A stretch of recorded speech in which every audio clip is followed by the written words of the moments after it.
નમસ્કાર, આપ જોઈ રહ્યા છો PR24 ક્રાઇમ એલર્ટ ન્યૂઝ.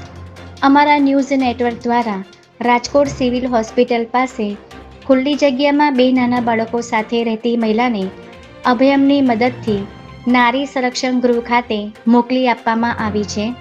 આ મહિલા હાલ સગર્ભા છે અને તેના પતિ તેમજ સાસરીવાળાએ મહિલાને ઘરેથી કાઢી મૂકતા તેના બે નાના બાળકો સાથે સિવિલ હોસ્પિટલ પાસે આવેલ ખુલ્લી જગ્યામાં રહેતી હોવાની માહિતી મળતા PR24 ક્રાઇમ એલર્ટ ન્યૂઝના એડિટર ક્લેરા ક્રિશ્ચન તેમજ દિવ્ય ભાવના ન્યૂઝના બ્યુરો ચીફ અલીભાઈ કપાસીએ 181 મહિલા પોલીસની મદદથી તેને નારી સંરક્ષણ ગૃહ ખાતે મોકલી આપી હતી.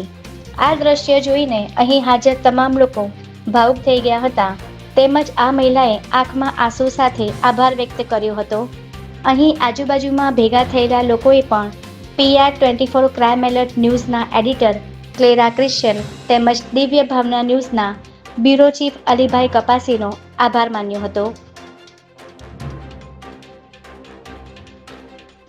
આ બનાવને લઈને અમોએ સિવિલ હોસ્પિટલના સિક્યુરિટી ગાર્ડ સાથે વાતચીત કરી હતી ત્યારે તેઓએ પણ સિવિલ હોસ્પિટલમાં સારવાર લેવા આવેલ ગરીબ અને લાચાર લોકોને PR24 ક્રાઇમ એલર્ટ ન્યૂઝના એડિટર ક્લેરા ક્રિશ્ચન તેમજ દિવ્ય ભાવના ન્યૂઝના બ્યુરો ચીફ અલીભાઈ કપાસી મદદ કરશે તેવું આશ્વાસન આપ્યું હતું તેમજ સિક્યુરિટી ગાર્ડના ઓફિસરોએ પણ આવી સેવા બદલ અમારો આભાર વ્યક્ત કર્યો હતો અને આવી સેવાભાવી કામગીરી કરવા બદલ ધન્યવાદ પાઠવ્યા હતા.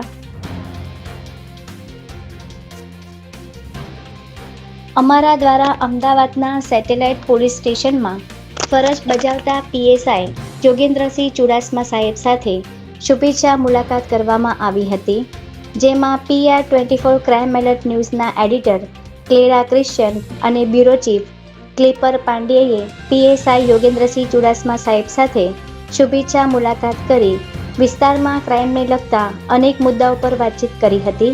જય હિન્દ, જય ભારત.